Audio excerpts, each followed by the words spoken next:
하나님께서 오늘 이제 이 장에서 나를 존중히 여기는 자를 내가 존중히 여기고 나를 멸시하는 자를 내가 경멸하리라 했어요. 이 말씀을 중심으로 이 장 말씀을 나눠볼 텐데, 이것은 성경의 언어로 떨리고 두려운 말씀이죠. 저는 이런 말씀들을 떨리고 두려운 마음으로 받아요. 그래서 성도들을 의식하기 이전에 하나님을 의식하니까, 이런 말씀을 제가 믿고 따르니까 남이 안 보는 데에서도 또 사역을 하는 데 있어서도 하나님을 의식하면서 살아가는 것이에요. 여기에서 존중히 여기는 자를 내가 존중히 여기고, 이 존중이란 단어에 동그라미 쳐보시고, 또 멸시하는 자를 내가 경멸하리라, 여기 멸시라는 단어에 동그라미 쳐보세요. 경멸도 동그라미 쳐보세요. 멸시랑 경멸이랑 같은 단어죠. 자, 여기에서 존중이라는 단어는 히브리어로 카보드라는 단어예요. 카보드.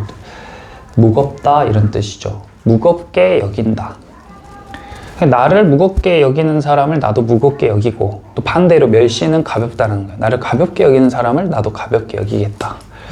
하나님께서 우리를 이렇게 대하시겠다고 이야기를 한 거예요. 그러니까 우리는 살아가면서 우리가 어떤 일은 무겁게 여기고 어떤 일은 가볍게 여겨요.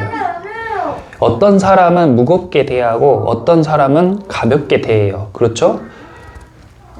그러니까 하나님께서도 똑같이 하시겠다는 거예요. 어떤 사람들은 내가 하나님을 계속 가볍게 여겨도 하나님이 나를 무겁게 대해주길 바래요.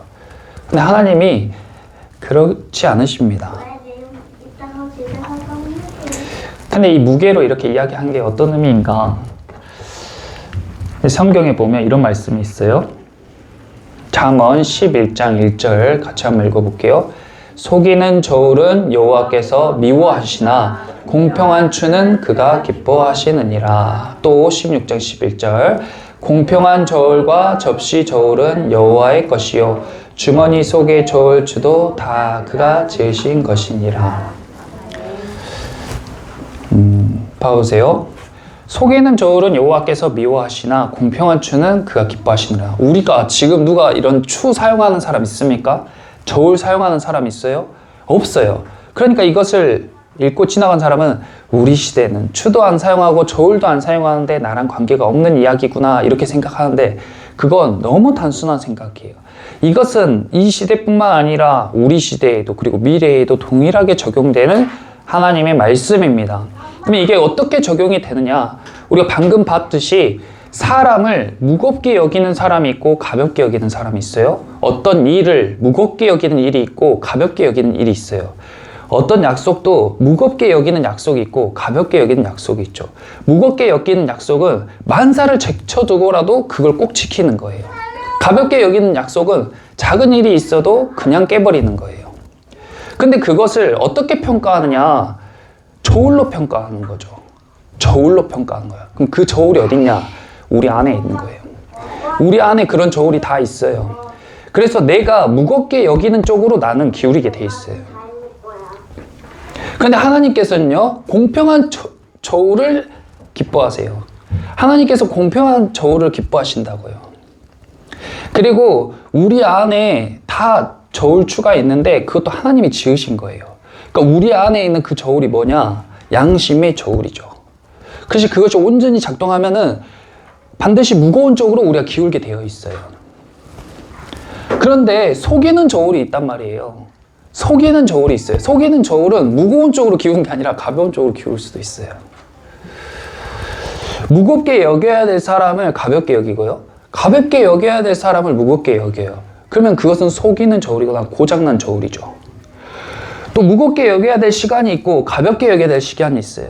근데 반대로 하는 것은 속이는 저울이거나 고장난 저울을 가진 사람이 그렇게 행동하는 거예요.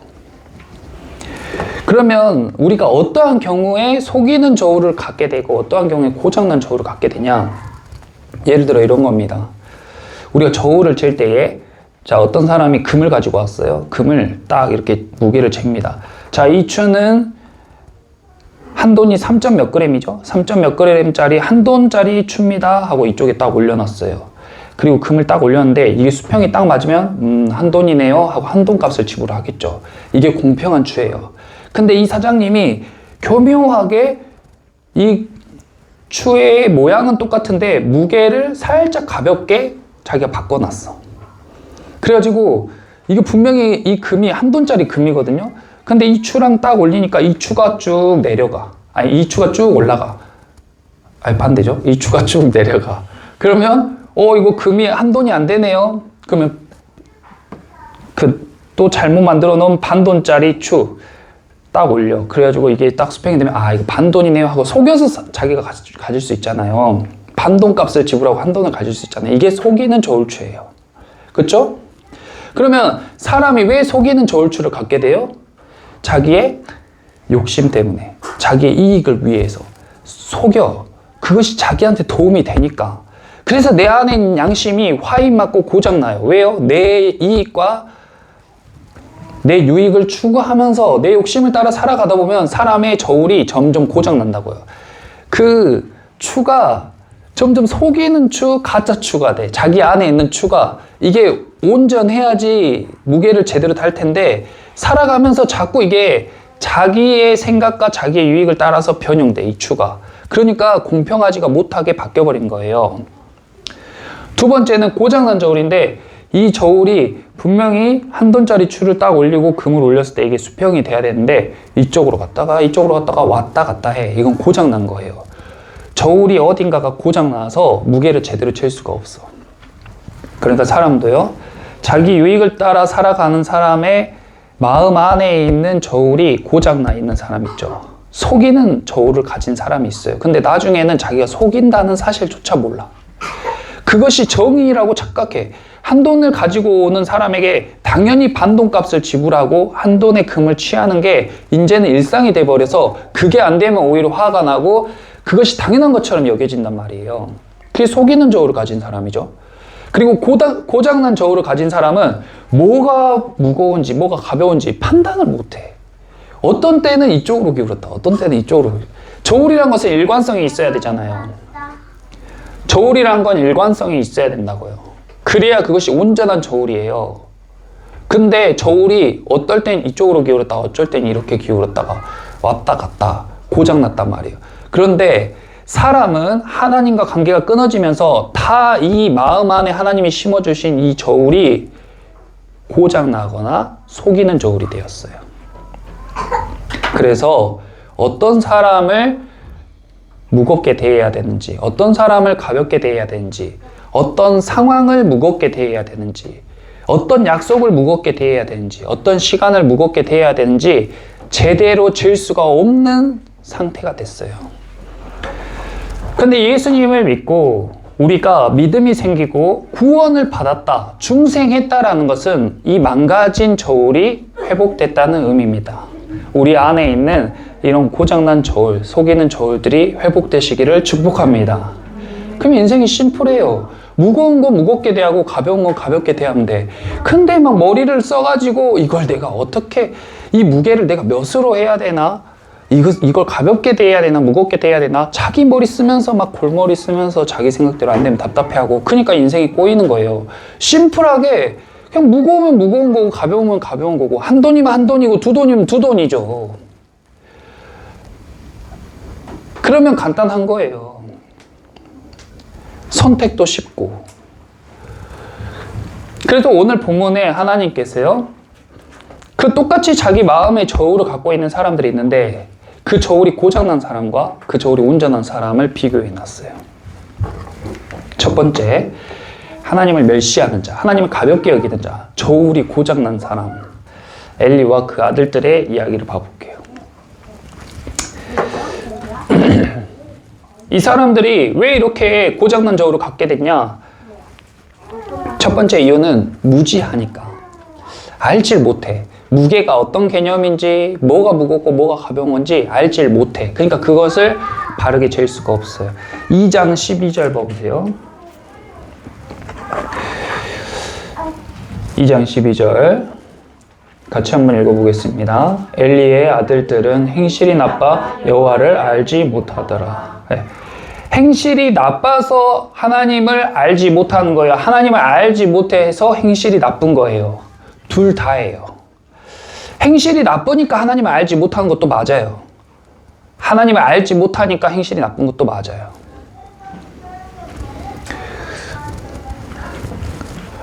그러니까 하나님을 알아야 행실이 좋아져요. 행실이 좋은 사람이 하나님을 더 알아요. 그래서 아는 사람은 더 알고 모르는 사람은 더 몰라요. 가진 사람은 더 가지고 못 가진 자는 더 못 갖는 거예요. 그것을 불의하다고 사람들은 이야기해요. 하나님이 불의하다고. 근데 그게 왜 불의한 거예요? 하나님은 가장 공평한 저울을 가지신 분이에요. 나를 존중히 여기는 자를 나도 존중히 여기고, 나를 멸시한 자를 나도 멸시한다. 왜냐하면 하나님은 공평한 하나님이니까. 공평한 하나님이니까. 하나님의 저울은 가장 정확하니까. 더 줘야 될 사람과 덜 줘야 될 사람을 명확하게 구분할 줄 아시니까 딱 그렇게 하는 거예요. 감정적으로 그렇게 하는 게 아니라, 쟤가 더 많이 우네, 그래서 얘를 더 많이 주고, 얘가 덜 우네, 그러니까 얘는 덜 주고, 이게 아니고 정확하게. 그런데 이 엘리의 아들들, 엘리는 사무엘이 갔던 교회죠. 그러니까 그 당시 성전, 거기 엘리 제사장의 두 아들들이었어요. 홈리와 비느하스라고 하는데, 이 엘리 제사장의 아들들이 행실이 나빠가지고 하나님을 알지 못했어. 그래서 이 12절부터 17절에 나오는 내용이 무슨 내용이냐면요, 이 당시에는 제사를 드릴 때 사람들이 소나 양이나 염소나 비둘기 등을 성전에 가지고 와서 그것으로 각을 떠서 태워서 하나님 앞에 제사를 드리고, 그 남은 고기들을 이제 제사장이 먹게 돼요. 그러니까 우리 교회로 치면 교회에 성도들이 정성껏 헌금을 하죠. 그러면 그 헌금으로 교회에 필요한 재정을 사용하고 그 중에 일부를 목사가 쓰게 된다고요. 그런데 이 엘리 제사장의 아들들이 예를 들면은 헌금을 했는데 헌금함에서 자기들이 돈을 막 빼서 써버려. 그런데 아무도 그걸 막지를 못하는 거예요. 그러면 그걸 누가 막아야 돼요? 성도들이 그걸 지적하기가 쉽지 않잖아요. 그러니까 부모가 그것을 제지를 시켜야죠. 잘못된 행동이라고 이야기를 하고 그 아이들이 그런 행동을 하지 못하게 해야 되는데, 이 엘리 제사장이 자기 자식들을 사랑한다고 오해해서, 그것이 사랑이라고 오해해서 그런 행동을 방조했어요. 그런 행동을 놔둬버렸어요. 그러니까 점점 더 그것이 심해지는 거죠. 그러니까 여기에서 이야기하는 예는 그 예물로 드린 고기들을 다 삶아가지고 태워가지고 기름을 다 제거한 다음에 남은 살을 제사장이 먹는 거예요. 그건 뭐 다 먹든 나눠주든 마음대로 해도 돼요. 그래서 이 관리하는 사람이 16절에 반드시 먼저 기름을 태운 후에 네 마음에 원하는 대로 가져라 하면 그가 말하기를 아니라 지금 내게 내라, 그렇지 않으면 내가 억지로 빼앗으리라. 이게 엘리 제사장의 자녀들이 한 말이에요. 기름을 제거한 고기는 아시다시피 퍽퍽하고 맛이 없잖아요. 기름기가 좀 마블링이 있고 그래야 맛있잖아요. 그러니까 얘네가 맛을 알아버린 거예요. 고기 맛을 알아버린 거예요. 그러니까 하나님이 이거 보고 무시하고 자기들이 원하는 대로 그 고기를 취하고, 요즘 시대로 따지면 성도들이 헌금한 그 헌금함에 그냥 손 넣어서 헌금 자기 손에 집힌 대로 꺼내서 자기 먹고 싶은 거 먹고 사고 싶은 거 사고 그러고 하는 거예요. 그래서 17절에 이 소년들의 죄가 여호와 앞에 심히 크면 그들이 여호와의 제사를 멸시함이었더라. 예배를 가볍게 여긴다. 예배를 가볍게 여긴다. 엘리 제사장의 아들들처럼 우리는 예물을 함부로 하지 않는다. 그러니까 우리는 괜찮다가 아니에요. 여기에서 중요한 것은 예배를 가볍게 여기는 사람들의 대명사로 엘리 제사장의 자녀들을 이야기한 거예요. 내가 예배를 무겁게 여기는 사람이 있어요. 내가 예배를 가볍게 여기는 사람이 있어요. 근데 하나님의 말씀에 예배는 무거운 거여야 돼요. 우리의 존재의 목적, 하나님께서 사람을 창조하신 목적의 핵심이 예배예요. 그리고 하나님과 사람이 연결되는 통로도 예배예요. 사람들이 하나님을 아는 채널도 예배예요. 그러니까 이 엘리 제사장의 자녀들이 하나님을 알지 못해서 행실이 나쁘다고 했는데, 하나님을 알지 못하는 이유는 예배를 가볍게 여겼기 때문이에요. 그러니까 행실이 나쁘죠. 그러니까 우리가 예물을 함부로 손대고 손대지 않고 이걸로 우리의 죄가를 판단하는 것이 아니라 예배를 무겁게 여기냐 예배를 가볍게 여기냐 그거예요. 얘네들은 자기의 탐욕이 자기 욕구가 하나님보다 우선시 됐어요. 그러니까 그 마음에 있는 저울이 무슨 저울이에요? 속이는 저울이죠. 그리고 속이는 저울과 고장난 저울이 같이 있는 거죠. 무지하니까 뭐가 무거운지를 몰랐어요. 엘리 제사장의 아들들이에요. 그런데 자녀들이 그럴 때 부모님들이 그것을 잡아줘야 돼요. 근데 엘리 제사장은 자녀들이 뻔히 그런 걸 아는데 이렇게 이야기하는 거예요. 2장 29절 보세요. 자기 자식들한테 자기 자녀들에게 엘리 제사장이 하는 말이에요. 너희는 어찌하여 내가 내 처소에서 명령한 내 제물과 예물을 밟으며 내 아들들을 그러니까 하나님이 엘리 제사장에게 말씀하신 거예요. 내 아들들을 나보다 더 중히 여겨 내 백성 이스라엘이 드리는 가장 좋은 것으로 너희들을 살찌게 하느냐. 하나님께서 엘리 제사장에게 야 어떻게 너희는 네 자녀들을 나보다 더 중하게 여겨서 백성들이 나에게 바친 예물로 너희 자녀들을 이렇게 살찌게 하냐. 그러니까 이 엘리 제사장의 저울추가 일단 고장이 났고 그것이 그대로 자녀들에게도 연결이 되는 거죠. 그래서 24절에 엘리 제사장이 자녀들에게 이렇게 말해요. 내 아들들아 그리하지 말라. 내게 들리는 소문이 좋지 아니하니라. 너희가 여호와의 백성으로 범죄하게 한도다. 이게 아들들에게 먹힙니까? 이런 말이. 이 아들들이 지금 어떤 죄를 저질렀을 때에 엘리 제사장이 이런 이야기를 했냐면 22절 보세요. 엘리가 매우 늙었더니 그의 아들들이 온 이스라엘에게 행한 모든 일과 잘못이 한두 가지가 아니에요. 회막문에서 수종드는 여인들과 동침하였음 듣고 회막문에서 수종드는 여인들과 동침했음 듣고 이 이스라엘은 우리 교회와 비교가 안 돼요. 이 이스라엘에서 성전이라는 것은 그냥 나라에서 가장 중요한 기관 그리고 거기에서 가장 높은 사람이 제사장. 그러니까 거의 한 나라의 대통령과 같은 권위를 가진 거죠. 그러니까 사람들이 그 자녀들이 예물에 손을 대든 여인에게 손을 대든 뭐라고 할 수가 없는 거예요.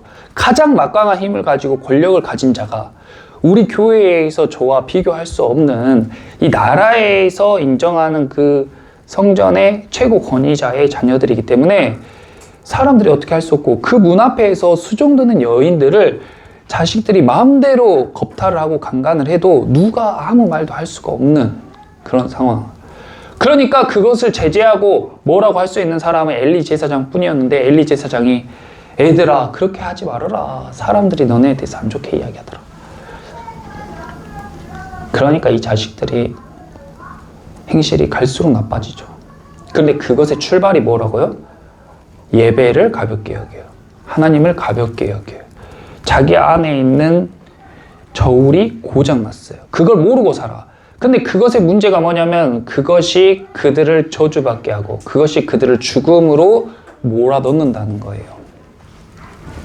결국에 27절에 보시면 소제목이 엘리 집에 내린 저주라는 제목으로 하나님께서 그들을 어떻게 대할 건지 말씀하셨고 그리고 홈니와 비느하스가 34절에 내 두 아들 홈니와 비느하스가 한 날에 죽으리라. 그 둘이 당할 그 일이 내게 표징이 되리라.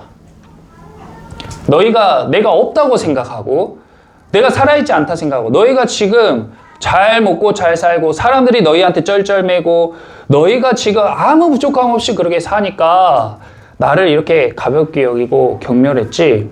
그러면 내가 네 두 아들이 저주받고 한 날에 너희 두 아들이 죽는 것을 표징으로 삼아서 내가 살아있다는 증거로 삼아서 너에게 보여줄게. 그리고 뒤에 가면은 진짜로 그렇게 됩니다. 그제야 하나님이 살아계시구나. 무섭구나. 두렵구나. 하고 저울이 띵 하고 정신을 차리게 되는 거죠.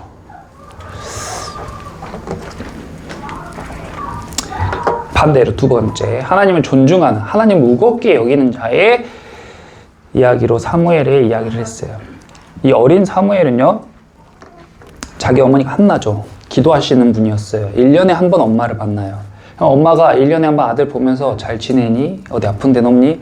하면서 세마포 옷을 주고, 그리고 엘리 제사장님 말씀 잘 들어라, 하나님 잘 섬겨라 하고 또 가는 거예요. 1년에 한 번씩 만나요. 근데 이 아이가 보고 자란 게 엘리 제사장과 그 자녀들을 보고 자라요.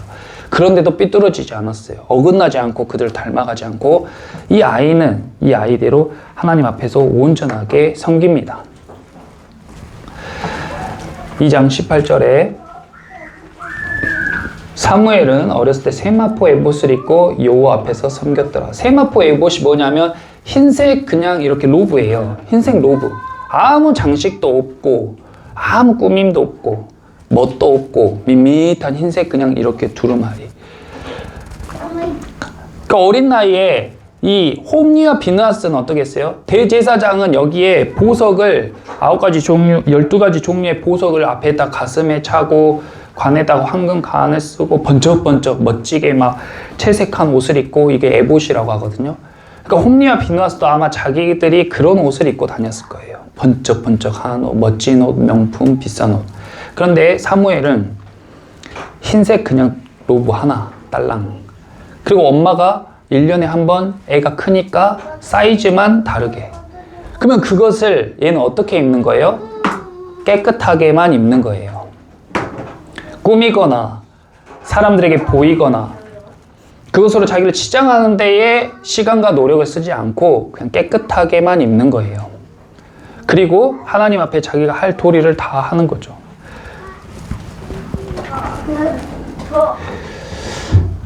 재미있는 사실이 20절에 엘리가 엘가나와 그 아내 한나죠. 한나에게 축복하여 이르되 여호와께서 이 여인으로 말미암아 내게 다른 후사를 주사 이가 여호와께 간과히 얻어 바친 아들을 대신하게 하기를 원하노라. 이렇게 기도를 해줬어요.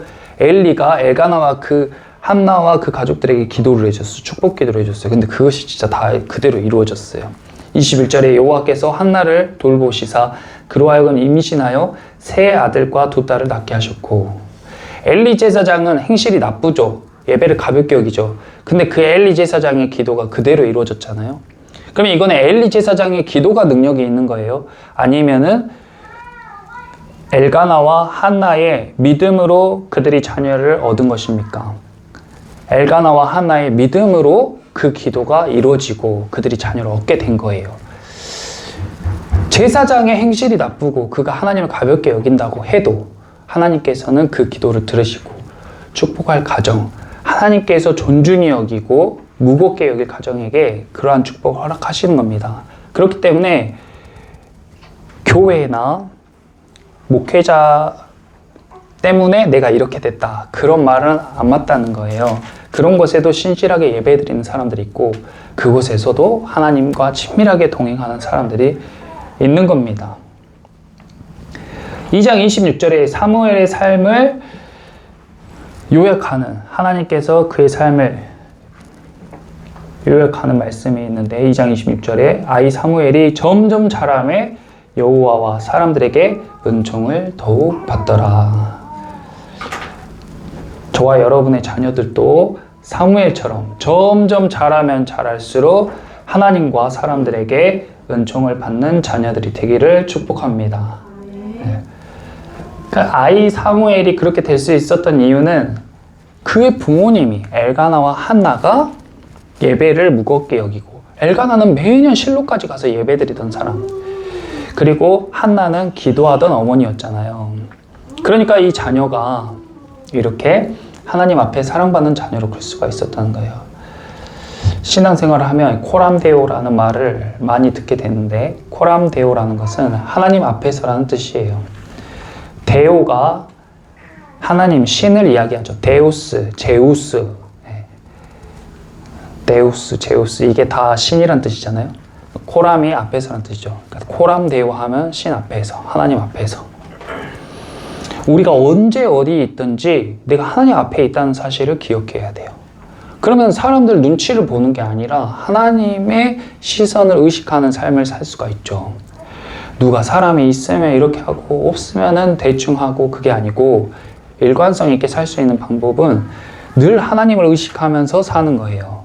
그것이 내 안에 있는 저울이 온전하게 작동하는 방법 중에 하나입니다. 이것저것 생각하면서 이것을 무겁게 여기면 내가 어떻게 될까? 이것을 가볍게 여기면 내가 어떻게 될까? 이런 식으로 생각하는 순간 그 저울은 고장난 저울이 되는 거예요. 저울은 그냥 딱 올리면 무거운 쪽으로 딱 쏠리는 게 저울이잖아요. 내 마음도 마찬가지. 어떤 일이 딱 나오잖아요. 그러면 내 안에 있는 저울이 건강하다, 온전하다. 그러면 그냥 상황이 딱 닥치면 뭐가 중요한지 뭐가 가벼운지 딱 나오는 게 저울이라고요. 근데 그것을 재면서 헷갈려 하는 건 이미 내 저울이 온전하지 못하다는 증거입니다. 근데 신앙생활을 하면서 내가 말씀을 들으면서 내 영이 회복되고 내가 온전해지잖아요. 그러면 이 저울이 이제 정상으로 작동하기 시작해요. 어떤 일이 딱 닥쳤을 때 딱 바로바로 판단이 돼요. 이건 이렇게, 이게 중요해. 이건 가볍게 여겨도 돼. 이건 무시해도 될 정도야. 이게 딱 판단이 된다고요. 내 안에 있는 저울이 온전해지면. 하나님은 우리가 행한 대로 갚으시는 그게 공의의 하나님이에요. 하나님의 큰 속성을 두 가지로 딱 나누면 공의의 하나님과 사랑의 하나님이 있죠. 공의의 하나님은 죄를 지은 사람을 심판하고 선을 행한 사람들에게 구원을 행하신 게 공의의 하나님이에요. 온전한 심판을 하시는 하나님의 속성이죠. 사랑의 하나님은 자비롭고 용서하시고 긍휼을 베푸시는 게 또 하나님의 속성이에요. 그러니까 이것이 역설적으로 보일 수 있지만 이런 역설과 모순 같은 이런 것들이 다 합쳐져 있는 게 하나님의 속성이라고요. 그래서 하나님이 불의하다고 이야기할 수 없어요. 노아의 홍수 사건이 불의하다 할 수 없고 소돔과 고모라의 불로 심판한 것이 불의하다 할 수 없고 마지막 때에 이 세상을 심판하시는 것도 불의하다고 할 수 없어요. 왜냐하면 하나님은 너무 공평하신 분이고 공의로우신 분이기 때문에 그것을 하지 않으면 하나님이 불의한 신이 되는 거예요. 불의한 신이 되는 거예요. 그러니까 우리는 내가 좀 형편없어도 하나님 저 좀 용서해주고 예쁘게 봐주세요. 이런 마음이 많잖아요. 근데 그렇지가 않다고요. 그럴 때도 있어요. 근데 그것을 우리가 딱 하나로 판단할 수 없어요. 그렇게 안 하시면 감사한 거고 그렇게 하시면 마땅한 거예요. 엘리 가문은요, 하나님의 영광이 떠나버렸어요. 하나님이 이 가문 가운데 내가 계속 같이 하면서 너희가 영광을 얻고 너희가 사람들에게 사랑받고 이 직위를 계속 수행할 수 있도록 내가 대대로 너희 가문에게 이것을 허락하겠다 했는데 이 엘리 제사장의 때에 너무 형편이 없으니까 예배를 너무 가볍게 여기니까 이 사람들로 인해서 다른 성도들까지 예배를 가볍게 여기니까 하나님께서 그들에게서 떠나버려요. 그러니까 하나님의 영광이 떠나요. 그것을 이가봇이라고 해요. 이가봇. 우리 맨 처음에 제가 존중이라는 단어가 히브리어로 카보트라고 했잖아요. 카보드. 그것이 무겁게 여기다는 뜻과 동시에 영광이라는 뜻도 있어요. 하나님의 영광이 임하면 우리가 이렇게 무게감이 느껴지는 거예요. 중력이 높아진 것처럼 느껴지는 거예요. 그런데 이라는 것은 반대라는 뜻이에요. 영광이 떠났다. 가벼워졌다. 나도 너를 가볍게 여긴다. 그것이 이가봇입니다. 이가봇. 우리 삶 가운데에 하나님께서 떠나버리시면 내가 늘 예배드리고 싶은 마음이 있을 것 같고 늘 성경 보고 싶은 마음이 있을 것 같고 늘 하나님을 믿고 싶어하는, 알고 싶어하는 마음이 있을 것 같잖아요. 그것은 그 사람의 삶 가운데 하나님의 영광이 임했다는 증거예요. 하나님의 은혜예요. 근데 하나님이 그 사람이 그것을 가볍게 여기고 그런 마음을 줬을 때 그것을 안 붙잡고 자꾸 다른 것에 시선을 빼앗기고 마음을 빼앗기잖아요. 그러면 어느 순간 하나님께서 그 사람에게 하나님의 영광을 거둬가세요. 그러면 이제 더 걷잡을 수 없이 예배를 가볍게 여기고 하나님을 떠나버리고 자기 생각에 옳은 대로 살게 되죠. 그런 마음이 늘 있는 게 아니에요. 내가 똑똑하고 내 감정이 예민해서 그런 마음이 생기는 게 아니라 우리에게 믿음이 생기고 예배하고 싶은 마음이 생기고 하나님을 알고 싶어 하는 마음이 생기면 그것은 하나님께서 우리에게 주신 선물이라는 사실을 기억하시기를 축복합니다. 그러니까 그걸 더 붙잡고 더 키우고 더 강하게 해야 돼요. 있을 때 잘해야 돼요. 연애할 때도요. 옆에 있는 여자가 막 잘해준다고 늘 잘해줄 것처럼 대하고 이 여자를 가볍게 여기고 무시하고 다른 사람들 챙기잖아요. 어느 순간 이 여자의 마음이 확 바뀌었을 때 떠나버려요. 그때 내가 잘해줄게 다시 돌아와 해도 그 여자의 마음이 안 돌아옵니다. 땅을 치고 후회해도 이미 늦은 거예요. 있을 때 잘하고 잘해줄 때 더 잘해야 돼요. 그것이 관계입니다. 그래서 하나님께서 내가 나를 위하여 충실한 제사장을 일으킬 거야. 너 버리고 내가 나를 위한 충실한 제사장을 일으킬 거야. 그래서 그를 위하여 견고한 집을 세울 거야. 그렇게 딱 선택한 사람이 사무엘이에요. 왜 사무엘을 선택했어요? 그의 부모를 보고 사무엘을 선택했어요.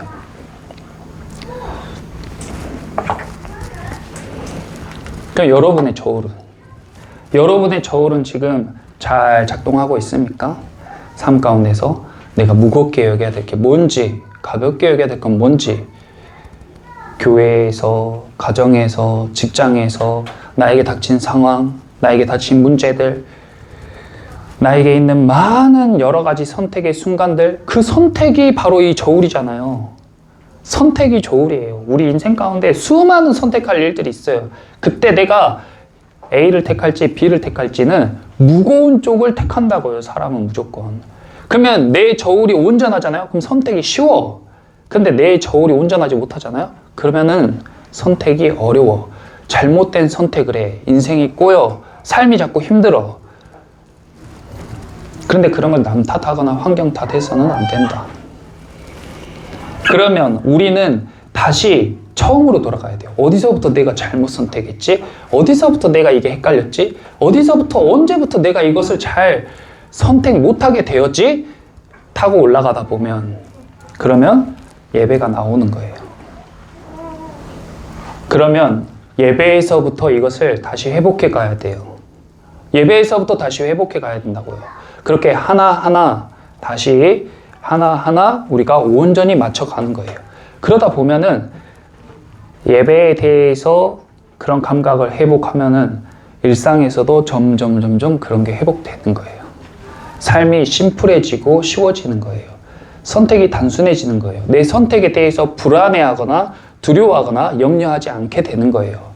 왜냐하면 당장 내 선택으로 인해서 상황이 당장은 안 좋게 보일지라도 그 선택이 옳은 선택이었기 때문에 하나님께서 살아계신다고 우리가 확신한다면 옳은 선택을 한 내 인생을 하나님이 책임져 주실 거라는 믿음을 가지고 살 수 있기 때문에 내가 그것으로 인해서 흔들리거나 염려하거나 걱정하지 않는 것입니다.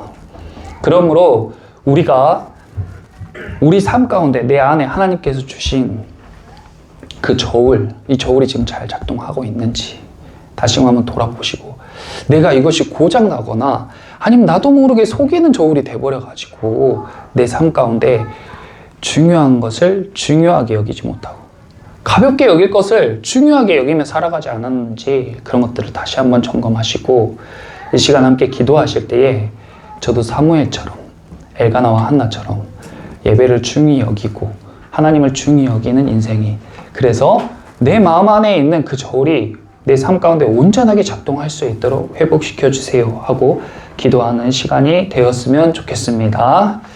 우리 다 같이 일어나서 함께 찬양하시고 기도하겠습니다.